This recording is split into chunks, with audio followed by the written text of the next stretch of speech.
ശങ്കരനാരായണ ജ്യോതിഷത്തിലേക്ക് എല്ലാവർക്കും സ്വാഗതം. ഇന്ന് നമ്മളോട് പറയാൻ പോകുന്ന വിഷയം എന്ന് വെച്ചാൽ, നമ്മളിൽ എല്ലാവരിലും വരുന്ന ഒരു പ്രശ്നമാണ്. എന്ത് കാര്യത്തിന് നമ്മൾ സ്റ്റാർട്ട് ചെയ്യാൻ തുടങ്ങിയാലും, അത് ബിസിനസ് ആകട്ടെ, അതുപോലെ കുട്ടികളുടെ പഠിത്തം, അത് എന്തെങ്കിലും ഒരു പ്രത്യേക കോഴ്സിന് വിടണം, നമ്മൾ ആഗ്രഹിച്ച കോഴ്സിന് വിടാൻ പറ്റാതെ വരും, അതിന് തടസ്സങ്ങൾ, വിവാഹത്തിന് തടസ്സം, ബിസിനസ് സ്റ്റാർട്ട് ചെയ്യാതിരിക്കുന്നു, അതിന് തടസ്സങ്ങൾ.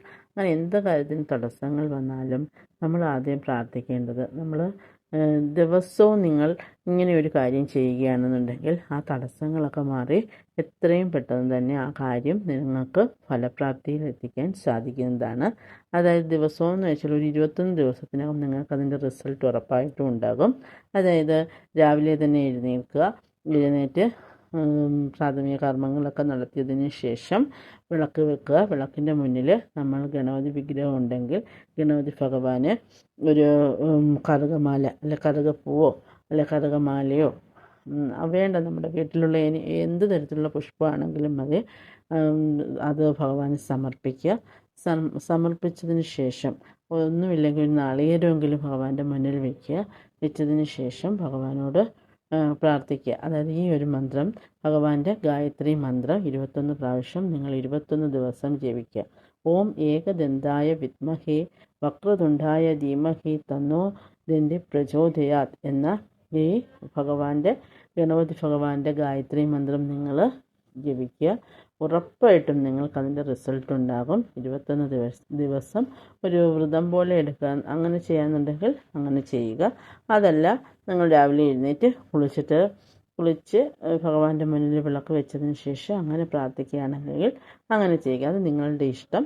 അങ്ങനെ നിങ്ങൾ പ്രാർത്ഥിക്കുകയാണെന്നുണ്ടെങ്കിൽ ഉറപ്പായിട്ട് 21 ദിവസത്തിനകം നിങ്ങൾക്ക് വീട് വയ്ക്കാനാണ് ആഗ്രഹമെങ്കിൽ അതിനുള്ള കാര്യങ്ങൾ, അതായത് പൈസയോ അതിനുള്ള ചിലപ്പോൾ ലോണിനൊക്കെ അപ്ലൈ ചെയ്തിട്ട് നിങ്ങൾ വെയിറ്റ് ചെയ്തിരിക്കുകയായിരിക്കും, അതൊക്കെ വളരെ പെട്ടെന്ന് തന്നെ നിങ്ങൾക്ക് ലഭിക്കുന്നതായിരിക്കും. അതായത് എന്ത് തടസ്സമാണേലും അത് നിങ്ങൾക്ക് പെട്ടെന്ന് മാറ്റി ഭഗവാന്റെ അനുഗ്രഹം നിങ്ങൾക്ക് ഉടനെ ഉണ്ടായിരിക്കുന്നതാണ്.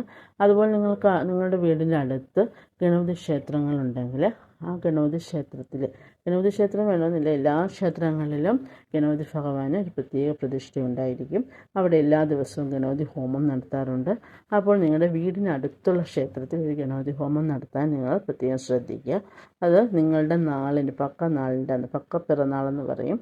അതായത് നിങ്ങളുടെ നാൾ എന്താണോ ആ നാളിൻ്റെ അന്ന് തന്നെ അത് നടത്തുന്നത് വളരെ ഉത്തമമായിരിക്കും.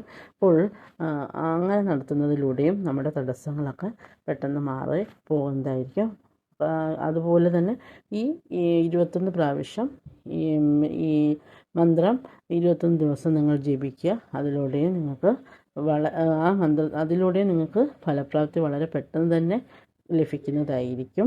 അതുപോലെ പറ്റുന്നവർ വർഷത്തിലൊരിക്കലെങ്കിലും കൊട്ടാരക്കര ഗണപതി ക്ഷേത്രത്തിൽ പോവുക. അവിടെ ഗണപതി ഭഗവാൻ ഉണ്ണിയപ്പ വഴിപാട് നടത്തുക, നാളികേരം ഉടയ്ക്കുക. ഇതെല്ലാം ചെയ്യുന്നതിലൂടെ നമുക്ക് വളരെയധികം ഭഗവാന്റെ അനുഗ്രഹം ലഭിക്കുന്നതായിരിക്കും. അപ്പോൾ എല്ലാവരും ഈ ഒരു കാര്യം ചെയ്യുക. എല്ലാവർക്കും എല്ലാ ഐശ്വര്യങ്ങളും ഉണ്ടാകട്ടെ.